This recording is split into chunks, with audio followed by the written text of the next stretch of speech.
Last લેક્ચરમાં આપણે થોડા દાખલાઓ અને એક થિયરી જોઈ હતી કે ગેલ્વેનોમીટરનું વોલ્ટમીટરમાં રૂપાંતરણ કઈ રીતે થઈ શકે એ થિયરી અને અમુક દાખલાઓ. હવે અત્યારે આપણે ફરીથી એકવાર સ્વાધ્યાયના અમુક દાખલાઓ જોવા જઈ રહ્યા છીએ, જેમાં પહેલા છે સ્વાધ્યાયનો દાખલો 7. 4 સેન્ટીમીટર અંતરે રહેલા બે લાંબા સીધા સમાંતર તાર A અને B માંથી 8 એમ્પિયર અને 5 એમ્પિયર પ્રવાહો સમાન દિશામાં વહે છે. એટલે કે પરિસ્થિતિ આવી કંઈક છે. આ તાર A છે અને આ તાર B છે.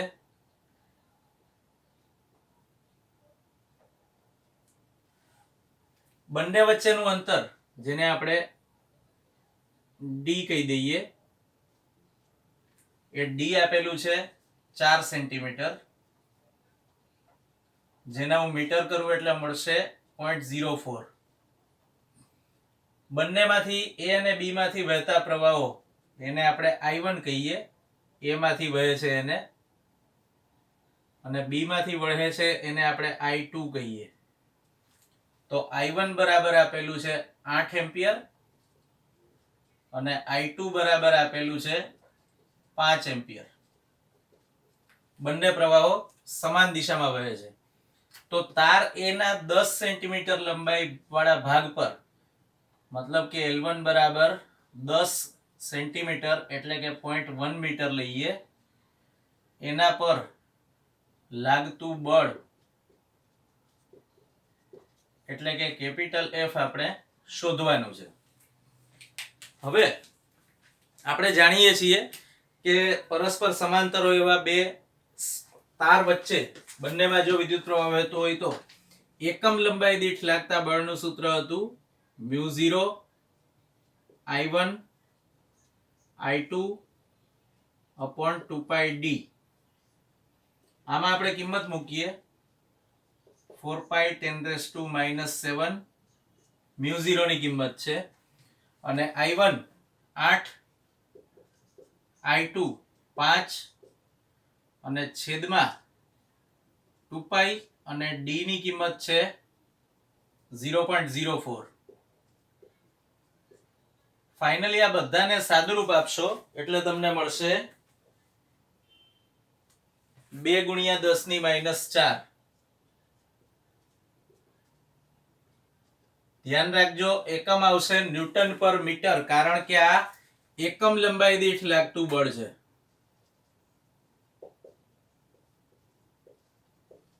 તમે અહીંયા એવું કહી શકો તાર A ની એકમ લંબાઈ દીઠ, પણ તમે તાર B ની એકમ લંબાઈ દીઠ ગણો તો પણ આ બળનું મૂલ્ય તો આટલું જ રહે. આપણે ભણી ગયા કે બે બળો પરસ્પર વિરુદ્ધ દિશામાં ને સમાન મૂલ્યના હોય.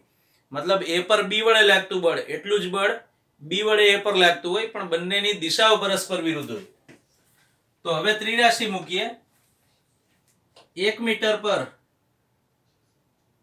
F જેટલું બળ લાગે છે, તો આપણને જે લંબાઈ આપી છે 10 સેન્ટીમીટર, એને આપણે સંજ્ઞા આપી છે L1. તો L1 મીટર લંબાઈ પર કેટલું બળ, એને આપણે નામ આપી દીધું capital F, equals to small f L1.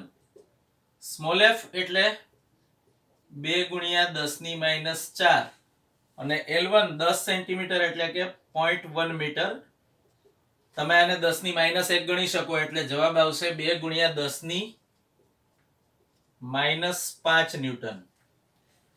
આટલું બળ ટોટલ 10 સેન્ટીમીટર લંબાઈનો જે ભાગ છે આ તાર A નો, એના પર લાગે છે. હવે દાખલો 8. 80 સેન્ટીમીટર લાંબા સોલેનોઇડ પર, મતલબ કે હું L ની કિંમત લઈ લઉં છું 80 સેન્ટીમીટર એટલે કે 0.8 મીટર. દરેકમાં 400 આંટાવાળા 5 આવરણ. આપણે કુલ આંટાની સંખ્યા ગણવી હોય તો આપણે શું કરીએ છીએ, 5 આવરણ અને દરેકમાં 400 આંટા. તો દરેકમાં 400 આંટા હોય એવા 5 આવરણ, એટલે કુલ આંટાની સંખ્યા થઈ 2000. સોલેનોઇડનો વ્યાસ એટલે કે D 1.8 સેન્ટીમીટર છે, એના આપણે મીટર કર્યા અને એમાંથી 8 એમ્પિયર પ્રવાહ વહેતો હોય તો તેના કેન્દ્ર પાસે ચુંબકીય ક્ષેત્રનું મૂલ્ય શોધો. બી કેન્દ્ર પાસે કેટલું હશે એ આપણે શોધવાનું છે. હવે અગત્યની બાબત એ છે કે અહીંયા તમને સોલેનોઇડનો વ્યાસ આપવામાં આવ્યો છે પણ વ્યાસનું તમારે કોઈ જ કામ નથી. આપણે સૂત્ર જાણીએ છીએ. સોલેનોઇડના કેન્દ્ર પાસે મતલબ સોલેનોઇડની અક્ષ પરનું બિંદુ. ધારો કે આ સોલેનોઇડ હોય તો સોલેનોઇડનું કેન્દ્ર અહીંયા છે મતલબ કે અક્ષ પરનું બિંદુ ગણાય.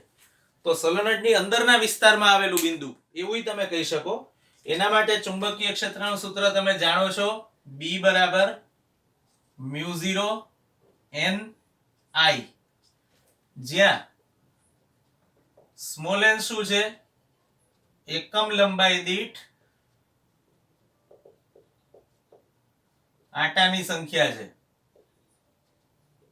મતલબ કે સ્મોલ n શોધવા માટે તમારે શું કરવું પડે? સ્મોલ n બરાબર કેપિટલ N કુલ આટાની સંખ્યા ભાગ્યા કુલ લંબાઈ. હવે કુલ આટાની સંખ્યા કેટલી છે? 2000 ભાગ્યા કુલ લંબાઈ છે 0.8. તો આને સાદરૂપ આપો તો તમને મળશે સ્મોલ n ની કિંમત 2500 મીટર ઇન્વર્સ. એવું લખ્યું હોય તો લખી શકો. એકમ લંબાઈ દીઠ આટાની સંખ્યા છે એટલે આનો અર્થ એવો થયો કે 2500 આટા પર મીટર. મતલબ કે 1 મીટરમાં 2500 આટા છે. તો આ તથા અન્ય કિંમતો મુકતા b ની કિંમત મળે છે 4π10⁻⁷. સ્મોલ n ની કિંમત 2500 અને I તમને આપેલું છે 8 એમ્પિયર. આને જ્યારે તમે સાદુરૂપ આપશો પાઈ ની કિંમત 3.14 લઈને ત્યારે ફાઇનલ આન્સર મળશે 8π10⁻³ ટેસ્લા, એટલે કે 2.5 10⁻² ટેસ્લા.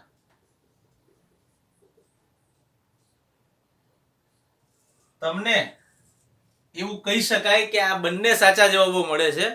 કારણ બની શકે કે તમે કોઈ જગ્યાએ જ્યારે MCQ એટેન્ડ કરતા હો, માની લો કે આ દાખલો અથવા આ ટાઈપનો કોઈ દાખલો ખાલી મૂલ્યો ચેન્જ કર્યા હોય તો તમને આ પહેલા ઇન્સ્ટ્રક્શન આપેલું છે કે ક્વેશ્ચન ધ્યાનથી વાંચવો અને જો MCQ હોય તો એના ઓપ્શન્સ પણ ધ્યાનથી વાંચવા. બની શકે કે તમે પાઈની કિંમત મૂકીને સાદુરૂપ આપી દો, પછી ખબર પડે કે જવાબમાં આવો તો કોઈ વિકલ્પ છે જ નહીં અને તમને જવાબમાં પાઈ એમનો એમ રાખીને આપ્યા વિકલ્પો. તો આપણે જ્યારે આ ટાઈપનો કોઈ પણ દાખલો ગણીએ ત્યારે ધ્યાનમાં રાખવાનું કે વિકલ્પો હોય તો પહેલા જોઈ લેવા. વિકલ્પો ના હોય તો નોટ એન ઇશ્યુ, તમે આ રીતે જવાબ લખો એ ઈચ્છનીય છે. 2.5 10⁻² કરીને પાઈ એમને એમ ન રાખવો.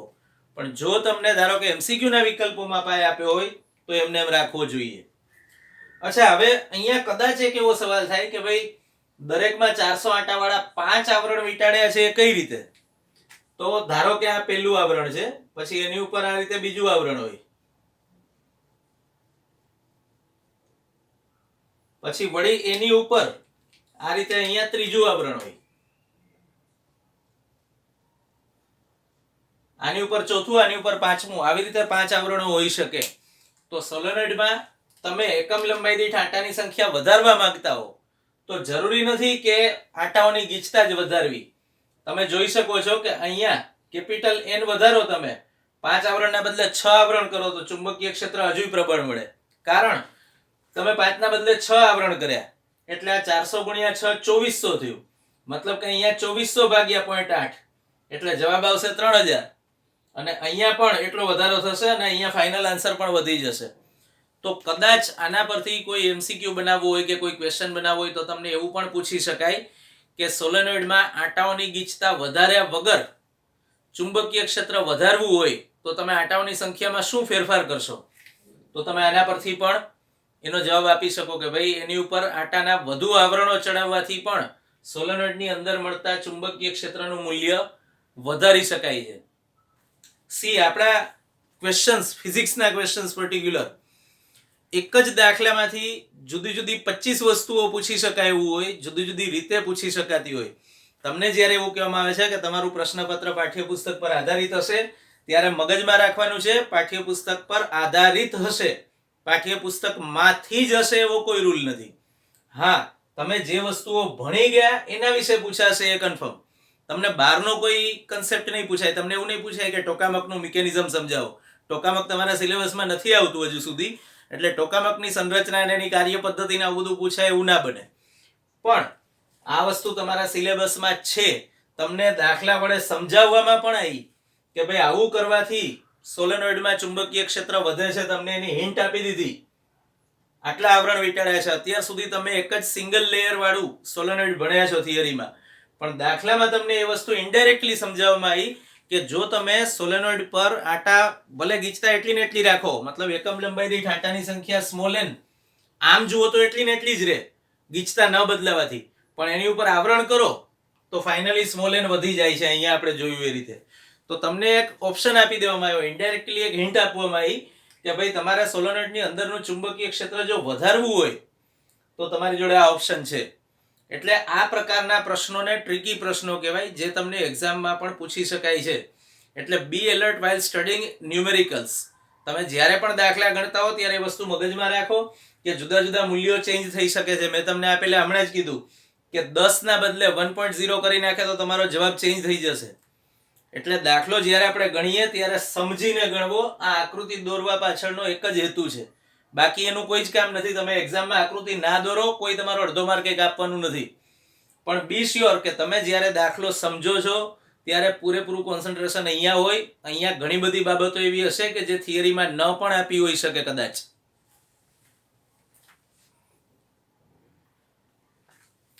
હવે આપણે સ્વાધ્યાયના દાખલા 9 અને 13 પર જઈ રહ્યા છીએ. બંને દાખલા પર જતા પહેલા એક અગત્યની વસ્તુ મેં તમને આની પહેલા પણ હમણાં જ વાત કરેલી, લાસ્ટ લેક્ચરમાં પણ કીધેલું ઇવન, કે તમને કોઈ પણ દાખલો આપ્યો હોય ત્યારે પહેલા એ દાખલો જે કંઈ માહિતી આપી છે એ માહિતી સીધે સીધી આપી ન હોય એ પ્રકારનો પણ હોઈ શકે એવું ધ્યાનમાં રાખવું. બંને દાખલાઓ આપણે ગણીએ એટલે થોડો ખ્યાલ આવશે. પહેલા તો 9મા દાખલા પર જઈએ. 10 સેન્ટીમીટર બાજુઓ વાળા ચોરસ ગૂંચળાને 20 આંટા છે.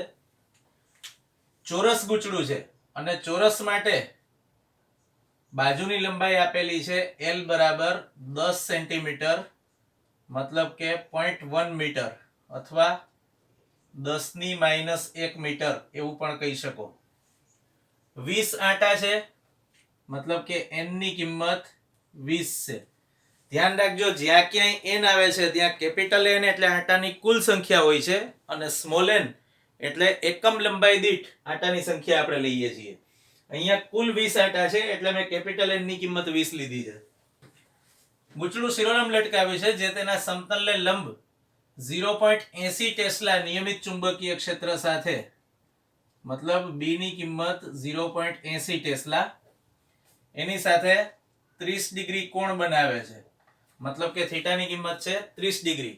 તો ગૂંચળું કેટલા મૂલ્યનું ટોર્ક અનુભવશે આવું તમને પૂછવામાં આવ્યું છે.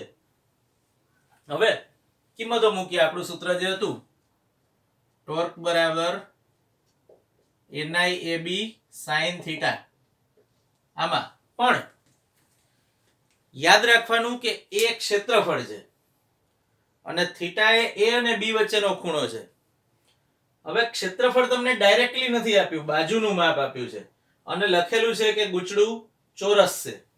તો આપણે ચોરસના ક્ષેત્રફળનું સૂત્ર વાપરીએ આનામાંથી, તો A બરાબર ચોરસ માટે L² થાય, આપણે જાણીએ છીએ, મતલબ કે 10 ની -1 નો સ્ક્વેર એટલે કે ક્ષેત્રફળ મળ્યું 10 ની -2 મીટર સ્ક્વેર. આમાં કિંમતો મૂકીએ તો n એટલે 20, I એટલે કે એમાં વહેતો પ્રવાહ 12 એમ્પિયર તમને આપ્યો છે, આપણે લખવાનો રહી ગયો 12. A આપણે હમણાં શોધ્યું એ 10⁻². બી તમને આપેલું છે 0.80 અને સાઇન થીટાની કિંમત 30. જો યાદ રાખવાનું કે ગૂંચળાના ક્ષેત્રફળ અને ચુંબકીય ક્ષેત્ર આ બંને વચ્ચેનો ખૂણો થીટા છે. તો તમને જો અહીંયા આપ્યું છે કે ગૂંચળું તેના સમતલને લંબ દિશામાં રહેલું નિયમિત સમક્ષિતિજ ચુંબકીય ક્ષેત્ર છે, તો ગૂંચળાને સમતલને લંબ દિશામાં એનો ક્ષેત્રફળ સદિશ હોય એવું આપણે જાણીએ છીએ. તો આ એ અને બી વચ્ચેનો ખૂણો પણ તમને ઇનડાયરેક્ટલી આપવામાં આવ્યો છે. sin 30 બરાબર 1/2 અને બીજી બધી કિંમતો મૂકી દો તો ફાઇનલી તમને ટોર્કનો જવાબ મળશે 0.96 ન્યૂટન મીટર. હવે આપણે દાખલા 13 પર જઈ રહ્યા છીએ, જેમાં તમને ટોટલ 2 પેટા પ્રશ્નો પૂછ્યા છે, 13A અને 13B. એક ટેસ્લા નિયમિત સમક્ષિતિજ ચુંબકીય ક્ષેત્રમાં, તો આપણી સિસ્ટમ મુજબ હું પહેલા તો એ લખી કાઢું. એક ટેસ્લા જે આપ્યું છે સ્મોલ a માટે ગણતરી b બરાબર 1.0 ટેસ્લા. 8 સેન્ટીમીટર ત્રિજ્યા અને 30 આંટા વાળું વર્તુળાકાર ગૂંચળું છે. r બરાબર 8 સેન્ટીમીટર, મતલબ કે હું કહી શકું 0.08 મીટર, અને 30 આંટા છે, n બરાબર 30. તેમાંથી 6 એમ્પિયર પ્રવાહ વહે છે, I બરાબર 6 એમ્પિયર લીધું આપણે, અને ક્ષેત્ર રેખાઓ ગૂંચળાના લંબ સાથે 60 ડિગ્રી ખૂણો રચે છે. બીજી રીતે કહીએ તો હમણાં જોયું હતું એ જ રીતે ક્ષેત્રફળ સદિશ અને ચુંબકીય ક્ષેત્ર વચ્ચેનો ખૂણો 60 ડિગ્રી છે, કારણ કે ક્ષેત્ર રેખાઓ હંમેશા ક્ષેત્રની દિશામાં હોય એવું આપણે જાણીએ છીએ. ગૂંચળાનું આવર્તન ન થાય તે માટે તેના પર લગાડવું પડતું જરૂરી વિરુદ્ધ દિશાનું ટોર્ક શોધો. અને બીજું, આ ગૂંચળાના બદલે તેટલા જ ક્ષેત્રફળ વાળું અન્ય કોઈ સમતલ ગૂંચળું મૂકતા તમારો જવાબ બદલાશે. જો સૌથી પહેલી વાત એ છે કે તમને આપેલું છે વર્તુળાકાર ગૂંચળું, તો આપણે વર્તુળાકાર ગૂંચળાની ત્રિજ્યા જાણીએ છીએ. બીજી વાત એ છે કે આપણે ટોર્કનું સમીકરણ જાણીએ છીએ NIAB sin થીટા.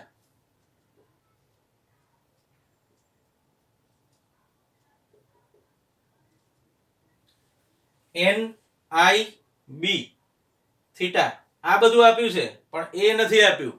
તો હવે વર્તુળાકાર ગૂંચળા માટે ક્ષેત્રફળનું સૂત્ર થાય πr². તો આ 3.14 ગુણ્યા r નો સ્ક્વેર એટલે 0.08 નો સ્ક્વેર. આને આપણે હાલ પૂરતું એમનું એમ રાખીએ છીએ. આ સીધી કિંમત અહીંયા મૂકીશું આપણે. બીજી એક અગત્યની વાત, તમને ડાયરેક્ટલી એવું નથી પૂછ્યું કે ગૂંચળા પર કેટલું ટોર્ક લાગે છે, છતાં તમે સૂત્ર એ જ વાપર્યું. તમને તો એ પૂછ્યું છે કે આવર્તન ન થાય તેના માટે તેના પર લગાડવું પડતું જરૂરી વિરુદ્ધ દિશાનું ટોર્ક કેટલું. થોડું ફ્લેશબેકમાં જઈએ. લાસ્ટ લેક્ચરમાં આપણે એવી વાત થયેલી કે ગૂંચળું કોણીય ગતિ કરે છે, અને ગૂંચળું કોણીય સંતુલનમાં હોય, મતલબ સંતુલન સ્થિતિ જ્યારે સ્થાપિત હોય ત્યારે બાહ્ય ટોર્ક જે વિદ્યુત પ્રવાહ વડે ઉત્પન્ન થાય છે એનું સૂત્ર આ છે NIAB sin થીટા. એનું મૂલ્ય થવું જોઈએ k જેટલું. તો આપણે પુનઃસ્થાપક ટોર્કનું મૂલ્ય NIAB sin થીટા વડે પણ ગણી શકીએ છીએ. આપણે જે જોયેલું એ આવું કંઈક હતું કે ધારો કે બાહ્ય ટોર્ક τ1 છે અને પુનઃસ્થાપક ટોર્ક τ2 છે, તો અહીંયા તમે લેતા હતા NIAB sin થીટા અને અહીંયા લેતા હતા k τ2 એટલે કે પુનઃસ્થાપક ટોર્કની કિંમત. પણ ચુંબકીય ક્ષેત્ર ત્રિજ્યાવર્તી હતું એટલે કે થીટા 90 મળતો હતો, તો આ sin 90 એટલે 1 લખવાની જરૂર રહેતી નથી. તો NIAB બરાબર k તમે આવું લખ્યું હતું. પણ જો સ્ટ્રિક્ટ સેન્સમાં વિચારો તો ખૂણો જ્યારે 90 ન હોય, જો અહીંયા કેટલો આપ્યો છે 60 ડિગ્રી, તો ખૂણો જ્યારે 90 ન હોય ત્યારે આ પદ કેન્સલ થશે નહીં અને આ પદ તમારે એમનું એમ રાખવું પડશે.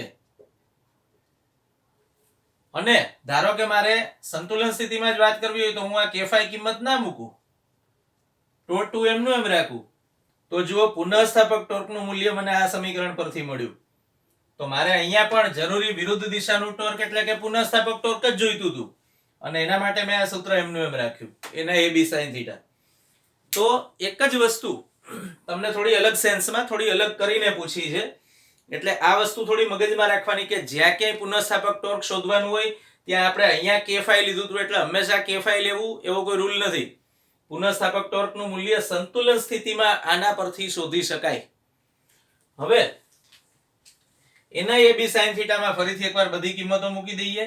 n બરાબર 30, i બરાબર 6, a ની કિંમત 3.14 ગુણ્યા 0.08 નો સ્ક્વેર, b બરાબર 1.0 અને sin 60 એટલે કે √3/2 અથવા 0.855 તમારે જે લખો એ લખી શકો.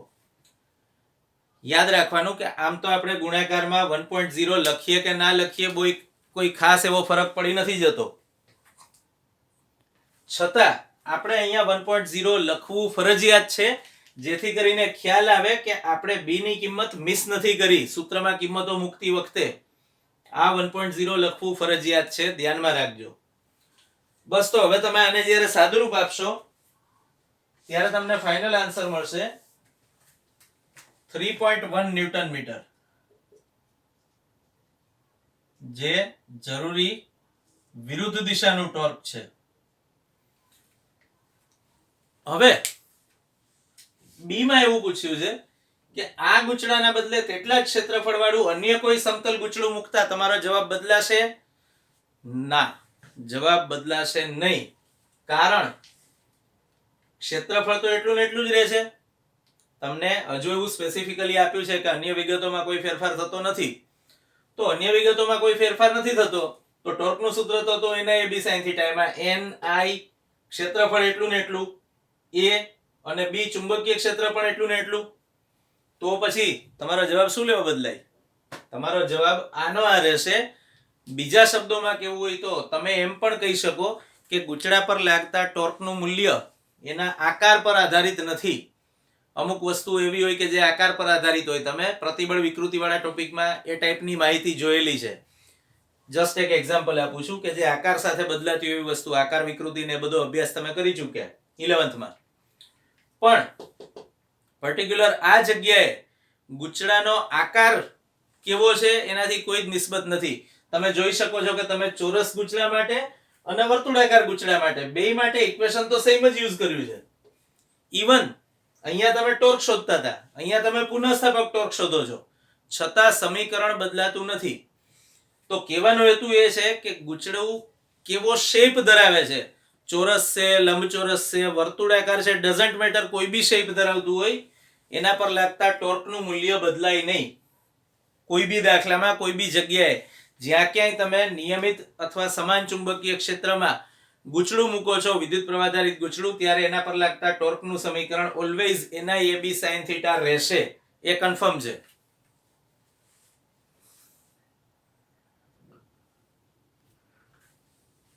વધુ આગળ આપણે એક ટોરોઇડના ચુંબકીય ક્ષેત્ર પર આધારિત દાખલો જોવા જઈ રહ્યા છીએ. આપણી ટેક્સ્ટબુકમાં જેમાં ટોરોઇડની આ ટાઈપની ગણતરી હોય એવો કોઈ દાખલો નથી, એટલે આપણે એક વધારાનો દાખલો અહીં ઇન્ક્લુડ કરેલો છે કે ટોરોઇડનું ચુંબકીય ક્ષેત્ર કઈ રીતે ગણી શકાય. તો આપણે દાખલા પર જઈએ. 25 સેન્ટીમીટર આંતરિક ત્રિજ્યા અને 26 સેન્ટીમીટર બહારની ત્રિજ્યા વાળા ટોરોઇડના ગર્ભની આસપાસ તારના 3500 આંટા વીંટાળ્યા છે.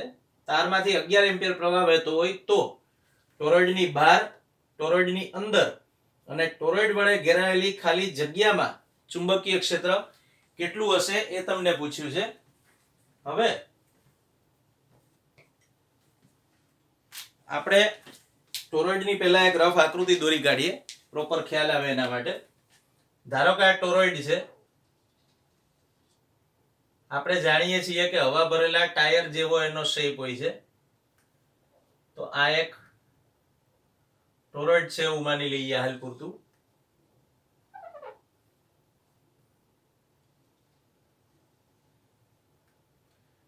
હવે આ ટોરોઇડ માટે આ કેન્દ્ર છે. ટોરોઇડની અંદરની ત્રિજ્યા એટલે કે આ ત્રિજ્યા, અંદરની અથવા આંતરિક ત્રિજ્યા એવું આનું નામ છે. બહારની ત્રિજ્યા અથવા બાહ્ય ત્રિજ્યા આને કહેવામાં આવે છે R2. અને ટોરોઇડ પર દેખીતી વાત છે આ રીતે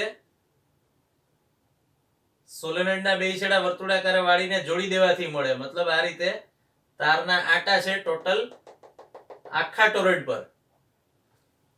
તો સૌથી પહેલા તો આપણી સિસ્ટમ મુજબ જે વસ્તુ આપી છે આપણે લખી કાઢીશું. R1 બરાબર 25 સેન્ટીમીટર, જેને હું મીટર કરું તો મને મળશે 0.25. R2 બરાબર 26 સેન્ટીમીટર, બહારની ત્રિજ્યા અથવા બાહ્ય ત્રિજ્યા 26 સેન્ટીમીટર એટલે કે 0.26 મીટર. ટોટલ 3500 આંટા વીંટાળેલા છે અને તારમાંથી 11 એમ્પિયર પ્રવાહ વહે છે. આપણે જાણીએ છીએ કે આ દરેક આંટામાંથી અથવા દરેક તારમાંથી પ્રવાહ વહે છે, ધારો કે આ દિશામાં. તો તમારે ટોરોઇડની બહાર, અંદર અને ટોરોઇડ વડે ઘેરાયેલી ખાલી જગ્યામાં ચુંબકીય ક્ષેત્ર શોધવાનું છે. તો આપણે જાણીએ છીએ કે ટોરોઇડની બહારના વિસ્તારમાં એટલે કે અહીંયા ચુંબકીય ક્ષેત્ર 0 છે, અહીંયા અંદરના વિસ્તારમાં પણ ચુંબકીય ક્ષેત્ર 0 છે.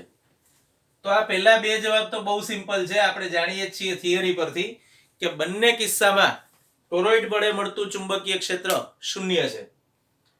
પણ સવાલ એ છે ટોરોઇડ વડે ઘેરાયેલી ખાલી જગ્યામાં ચુંબકીય ક્ષેત્ર કેટલું? ટોરોઇડ વડે ઘેરાયેલી ખાલી જગ્યા મતલબ આ. ધારો કે અહીંયા તમારે ચુંબકીય ક્ષેત્ર શોધવું છે, તો આ ચુંબકીય ક્ષેત્ર કેટલું હશે એ તમને પૂછવામાં આવ્યું છે. તો આપણે ટોરોઇડ માટે ચુંબકીય ક્ષેત્રનું સૂત્ર જાણીએ છીએ, જે સોલેનોઇડનું હતું એ જ μ0 સ્મોલ n I. પણ એક ડિફરન્સ હતો. તમે સોલેનોઇડ માટે સ્મોલ n બરાબર એકમ લંબાઈ દીઠ આંટાની સંખ્યા લેતા હતા. મતલબ કે તમે જ્યારે સોલેનોઇડ માટે વાત કરતા હતા ત્યારે તમે સ્મોલ n બરાબર આવું લખતા હતા, કુલ આંટાની સંખ્યા ભાગ્યા કુલ લંબાઈ. પણ ટોરોઇડ માટે જ્યારે તમે સ્મોલ l ની કિંમત લખો છો, સ્મોલ n નું સૂત્ર લખો છો, ત્યારે થાય છે કુલ આંટાની સંખ્યા ભાગ્યા કુલ પરિઘ. સોલેનોઇડના આખા પરિઘ પર ટોટલ 3500 આંટા છે, એટલે તમારે કુલ આંટાની સંખ્યા ભાગ્યા કુલ લંબાઈના બદલે લેવું પડે છે કુલ પરિઘ. કારણ કે ટોરોઇડ વર્તુળાકાર રચના છે, સોલેનોઇડ રેખીય રચના હતી એટલે તમે લંબાઈ લેતા હતા. પણ તારને તમે જ્યારે વર્તુળાકારે વાળીને જોડી દો ત્યારે તારની લંબાઈ પરિઘ જેટલી થાય એવું જાણો છો, એટલે અહીંયા l ના બદલે આપણે 2πr લઈએ છીએ. અગેન હું આ કિંમત આમાં લઈ લઉં તો શું થાય? μ0 સ્મોલ n એટલે કેપિટલ N બાય 2πr. પણ પાછું કન્ફ્યુઝન છે, r નથી, મને તો બે ત્રિજ્યાઓ આપેલી છે. કશું નહીં, આપણે બંનેની સરેરાશ ત્રિજ્યા ગણવાની. મતલબ કે આ વર્તુળ આપણે જે લીધું એની ત્રિજ્યા કેટલી થશે? r1 + r2/2 થશે, સરેરાશ ત્રિજ્યા એટલી. એટલે એ હું અહીંયા મૂકી દઉં છું r ના બદલે r1 + r2/2 ઇન્ટુ I તો છે જ. ફાઇનલી આ 2 ઉડી જશે તો શું મળ્યું? μ0 ni upon pi r1 + r2. હવે આપણે કિંમતો મૂકી દઈએ તો μ0 એટલે 4π10⁻⁻⁷. n બરાબર આપેલું છે 3500. I તમને આપેલો છે પ્રવાહ 11 એમ્પિયર. છેદમાં પાઈ એટલે 3.14. સીધે સીધું ઉડાડવું હોય તો પાઈ એમનું એમ રહેવા દો, આ 4π ના પાઈ સાથે ઉડી જાય એના માટે. અને r1 + r2 એટલે 0.25 + 0.26. જ્યારે આને સાદુરૂપ આપશો ત્યારે તમને ફાઇનલ આન્સર મળશે 3.02 × 10⁻² ટેસ્લા. ટોરોઇડની અંદરના વિસ્તારમાં, મતલબ કે ટોરોઇડનું પોલાણ જેને કહી શકો અંદર, ત્યાં ચુંબકીય ક્ષેત્ર આટલું હશે. આપણે એવું ધારેલું છે કે ટોરોઇડનો ગર્ભ ફેરોમેગ્નેટિક નથી. જો ફેરોમેગ્નેટિક હોય તો અંદર ચુંબકીય ક્ષેત્ર પ્રમાણમાં વધુ મળે, કારણ કે તમારે સૂત્ર μ0 ના બદલે μni લેવું પડે. તો આ ટોરોઇડની જેમાં ગણતરી આવતી હોય એ ટાઈપનો એક દાખલો. અને બીજો એક એ પણ ખ્યાલ મળ્યો અહીંથી કે જ્યારે તમને કોઈ નિશ્ચિત મૂલ્ય ના આપ્યું હોય ત્રિજ્યાનું, તો તમારે બે ત્રિજ્યાઓની સરેરાશ લેવી પડે, જેમ અહીંયા લીધી. તમે ઓલ્ટરનેટ ઓપ્શન તરીકે ડાયરેક્ટ અહીંયા કિંમતો મૂકીને સીધી સ્મોલ n ની આ કિંમત અહીંયા મૂકી દો, એવું પણ કરી શકો છો, જે કન્વિનિયન્ટ પડે. પણ યાદ રાખવાની બાબત એ છે કે દરેક જગ્યાએ આવું હોય એવું જરૂરી નથી. બની શકે કે તમને ટોરોઇડની ત્રિજ્યા સીધી આપી દીધી હોય કે ધારો કે ટોરોઇડની ત્રિજ્યા 12 સેન્ટીમીટર છે, તો ત્રિજ્યા સિંગલ મૂલ્ય આપ્યું છે ત્યારે સીધું n/2πr માં r બરાબર 12 સેન્ટીમીટર લઈને તમે આગળ વધી શકો છો. મતલબ સેન્ટીમીટરના મીટર કરવાના, પણ ડાયરેક્ટ એક જ મૂલ્ય આપ્યું હોય તો કોઈ ઇશ્યુ નથી. પણ જ્યારે પણ તમને ટોરોઇડમાં અંદર અને બહાર બંને ત્રિજ્યાઓના મૂલ્યો આપ્યા હોય, અથવા આંતરિક અને બાહ્ય ત્રિજ્યાઓ એવા પણ શબ્દો વપરાય છે, યાદ રાખવા. તો એવા કિસ્સામાં તમારે સરેરાશ માપ લઈને, ગણતરીમાં સરેરાશ માપ ધ્યાનમાં લઈને આગળ વધવું જોઈએ.